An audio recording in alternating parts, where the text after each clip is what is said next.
CNB सिवास का morning panel भी ready हो रहा है, कुछ देर में आएंगे उनके बेहतरीन आइडियाज पे, लेकिन पहले आज के सारे बिग स्टॉक्स। डॉक्टर साहब वो जरा स्टिंग लेकर आइए। आज कल भी जो चर्चा हुई थी बड़े इंटरेस्टिंग, सारे के सारे दिन भर पैन आउट होते हुए नजर आए।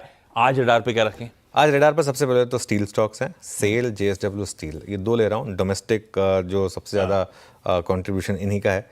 सरकार ने वो स्टील पर वो 12% की जो सेफगार्ड ड्यूटी थी वो ऑफिशियली अप्रूव कर दिया। पहले वो रिकमेंडेशन थी, आपको याद होगा, रिकमेंडेशन होती है, उसके बाद कैबिनेट वगैरह अप्रूवल आता, सब कुछ होता, उसके बाद तो वो 5 तरह के जो स्टील कैटेगरी है उन पर, और ये तत्काल प्रभाव से लागू होगी और 200 डेज़ के लिए, बेसिकली 6 महीने से थोड़ा सा ऊपर इसके लिए एप्लीकेबल होगी। अच्छा, डॉलर यहाँ पर टेलमेंट भी है आपके पास। डॉलर इंडेक्स जिस तरीके से गिरा है वो भी कमोडिटीज़ के लिए एक बहुत बड़ा पॉजिटिव है। तो मेरा ये मानना है कि यहाँ पर आपका रिस्क रिवॉर्ड अच्छा है।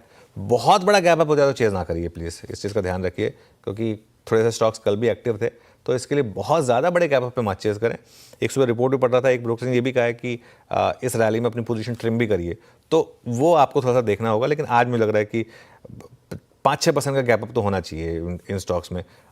उसके बाद देखते हैं आगे कंटिन्यू करेंगे या नहीं। बैंकिंग स्टॉक पर फोकस रखना ही है। मैंने एसबीआई, बीओबी और कैनरा बैंक चुने हैं। उसका रीज़न बताता हूँ मैं आपको क्यों। क्योंकि जो ओल्ड पीएसयू बैंक्स हैं उनको मैं देखिए, सबकी अपने अपने अलग व्यूज़ हैं, लेकिन जो मुझे समझ में आ रहा था कि ये शायद इनको सबसे ज़्यादा फ़ायदा होगा एलसीआर फ्रेमवर्क की वजह से। और पीएसयू बैंक्स कम चले हैं प्राइवेट बैंकों के मुकाबले, और काफ़ी वैल्यूएशन सपोर्ट है यहाँ पर। एसबीआई का ऑल टाइम हाई 904 था, पिछले जून में लगाया था इसने, अब तक 816 पर है। कैनरा बैंक, बीओबी, सारे के सारे अपने 52 वीक हाई से काफ़ी दूर हैं। तो ये इसमें अभी भी मुझे लग रहा है कि पोटेंशियल है यहाँ पर। कैनरा बैंक 128 का हाई था, 99 पर है।